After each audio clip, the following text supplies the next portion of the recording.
Hi everyone, it's Louise with Louise DecoArt, and I'm back for something really different today. Welcome to my channel, and if you haven't seen me before, this is not normally what I'm working on. I'm usually doing something strange, but this is the strangest maybe so far. This is a piece of, I don't even know what it's called. It's like a real estate sign, you know. It's not a laminate. It's not, it's got fluting in it. Not the most stable surface, but it's 24, a little bit bigger than 24 inches. And the idea is I'm going to pour on this, and this is going to be the face of a much larger clock that is gigantic. It's beautiful. So this is the 4-foot clock frame I'm creating for. So me and my friend up the street had this crazy idea that I'm going to do a pour on this, and if I can pull this off, that'll be a miracle. So, what I've got, I'm going to do a bloom on it. I'm going to lay down a lot of paint. Oops, and I'm figuring I'm going to need about 16 ounces total for all this. Maybe a little less, I don't know. So what I've got here is a couple colors. I've got we'll have the colors all listed in the description. But I have a pearl pistachio plus green Titan mixture here. This is 24 karat gold with my iridescent gold. This is a weird combination of iridescent pearl from Glidden and Chantilly Lace from Prizm Pour. That's about the consistency. I'll probably work on it a little more between now and morning when I'm actually going to do the pour. But this has got some Behr 8300 in it, plus my normal Glidden, plus a whole contraption full of stuff. But the consistency is going to be the same as the others, and that's the most important thing. This is my QNAG, Golden's Quinacridone. This is Golden's bronze, iridescent bronze, and this is a combination of Glidden. Let me show you. So this is a combination of Golden's two colors, not these. And these are colors I bought. I don't use very often, but they're great. Micaceous Oxide Black. I'm sorry, it's just Micaceous Iron Oxide and black carbon. So what I did yesterday was a test tile.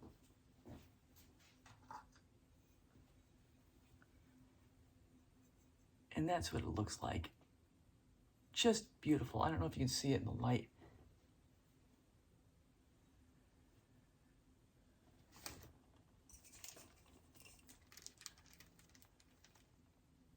It is just gorgeous. So I'm going to take a chance. I'm going to be able to blow it out on this 24-inch thing.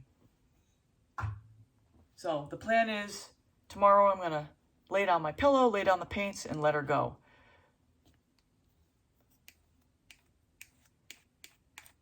And I'll be really surprised if I can pull this off, because this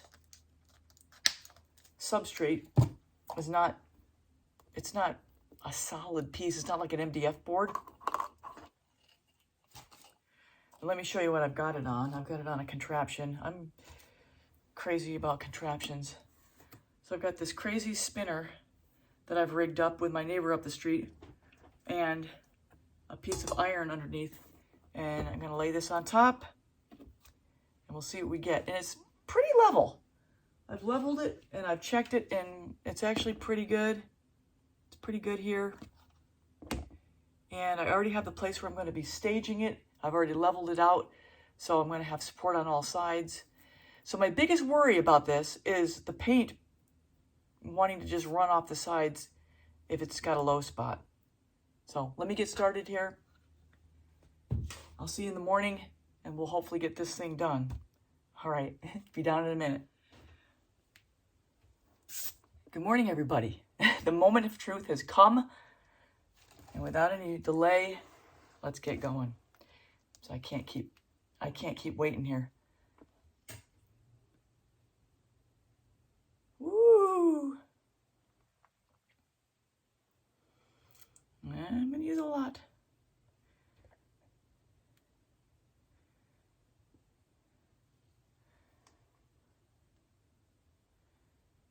My heart is beating very fast.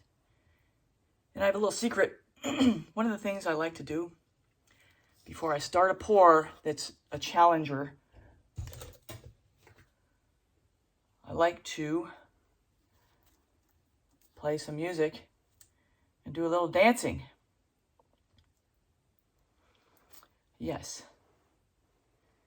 Because that helps me get into a rhythm.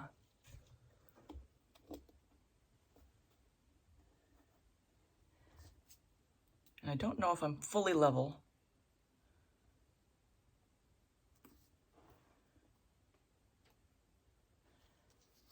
And I don't know how this is going to go. Because like I've mentioned in the prior intro, this is a very flexible piece. And even when if I make it work, there's no telling how it's going to turn out. So let's stop talking. I don't know if that's enough. I'm going to put a little more down the middle.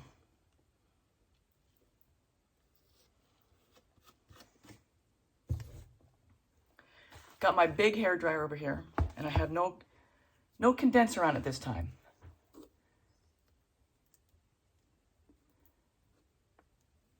One of the things my friend up the street said, hey, if it F's up, save the paint, we'll do something else with it.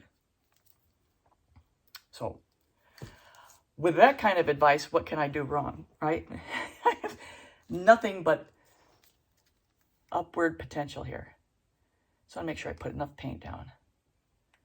But I want to have enough left over for coasters, because I'll tell you what, that coaster I made was great, and I would love to make a full set of it.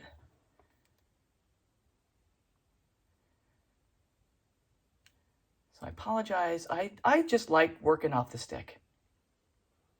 You know, I've said before I'm going to just start pouring. I like doing it like this. I like feeling like I have more of a hand in it than it's just being poured out on its own. Call me weird. We all have our thing. Nicolazzo Gold.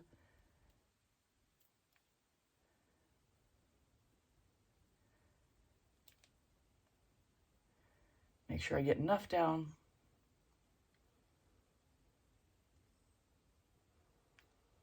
I'm so glad I'm finally doing this.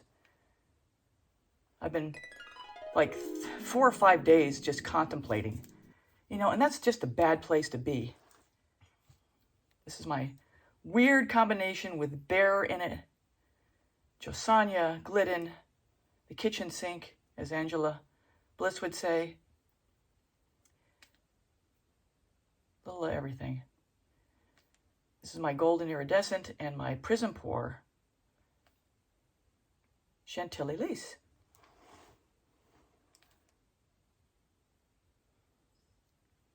I'll tell you what, this is fun just doing this part. All right, my iridescent bronze.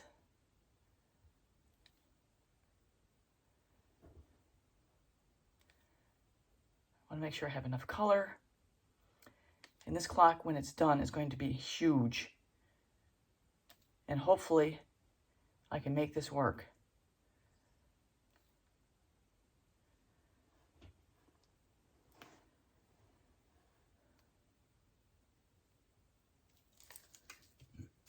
And now this is that combination Micaceous Oxide.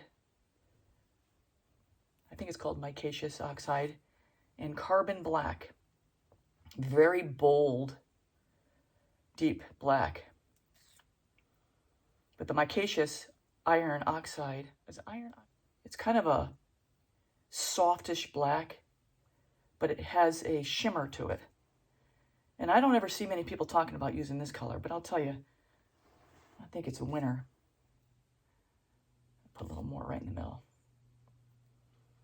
I think I'm drifting to the left a little bit, so let's put a little more pillow paint over here so I have somewhere to go when it spreads.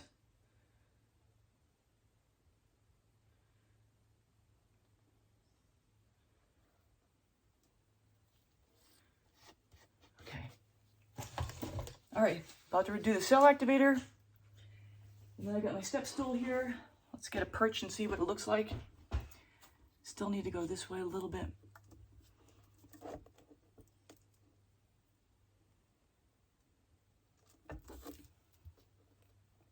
Definitely off balance. I need more paint over here. Okay. I may regret doing this.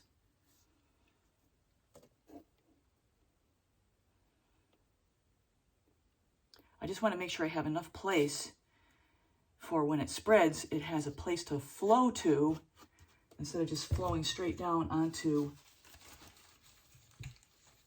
the hard, the primed place.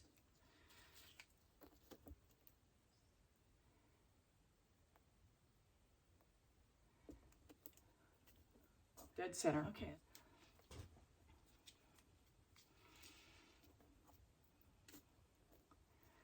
All right.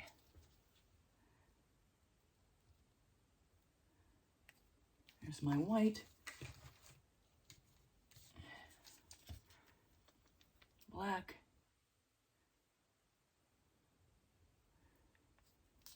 Hair dryer. High and cool.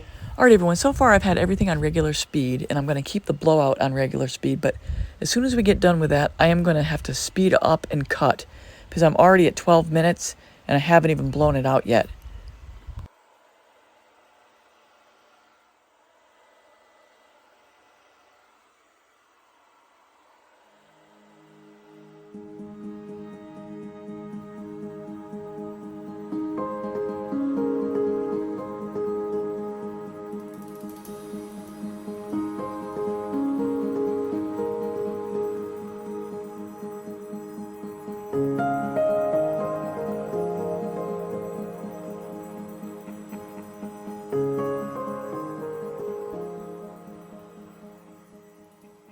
Instinct was to go again there, but I'm going to stop because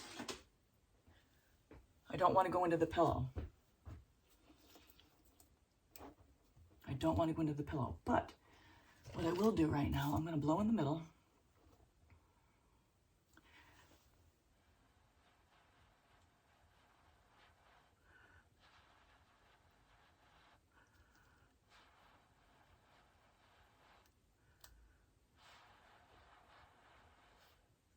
I shouldn't worry that much about the middle because it's where the clock mechanism is going to be.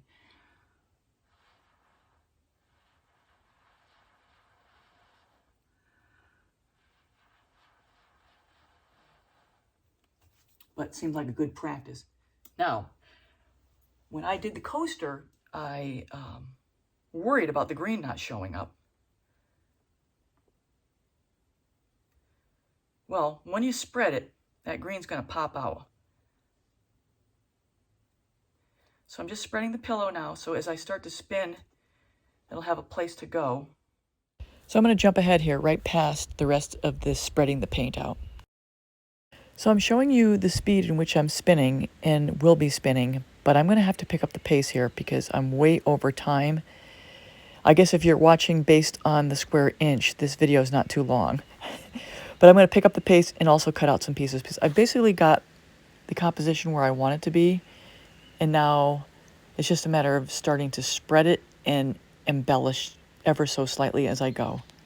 But a key point is in doing these types of things is you just go slowly. You work it slowly and you give it a moment to spread out and adjust. If you work too fast, you could end up regretting being hasty. So as we go in between spins, you're going to see me playing with the palette knife, working in the negative space, and making sure that the composition is spreading out equally in all directions as I go. And with that, I think I'm going to put on some music and just let this flow out.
So now that everything is spread out pretty much, I'm going to start cleaning up the bottom and also making sure the sides are covered. So I'm going to skip ahead a lot here.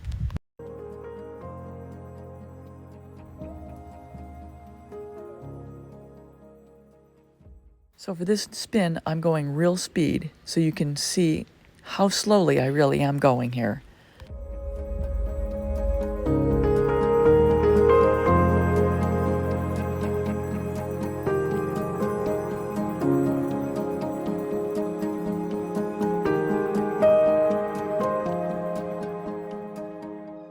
So I'm blowing into the pillow paint to try to preserve some of that negative space there.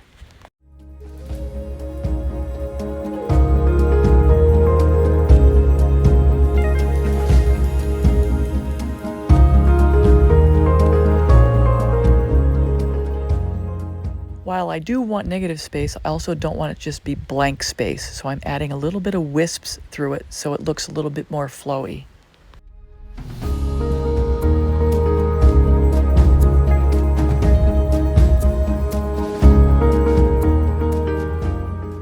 So here I'm just looking over the overall composition. I'm pointing out where I really like the cells, where I really like the color blending, where there's some really nice lacing going on, and parts of it even look like stained glass. So I'm just pointing that out here.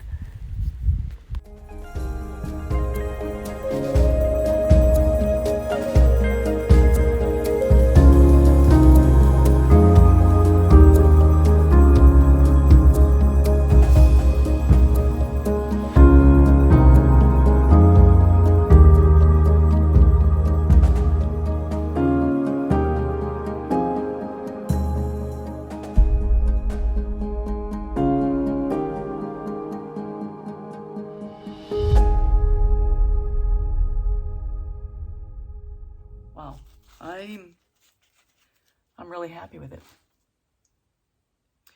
It's the colors that make it. And, well, the composition's good too, but the colors are what is the primary determinant of what your piece is going to look like and how they, not just the colors you choose, but the order in which you put them down.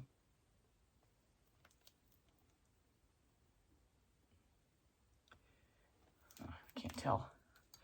I just want to see how much paint I had in the middle. I think I'm good, but I don't know if you can see that.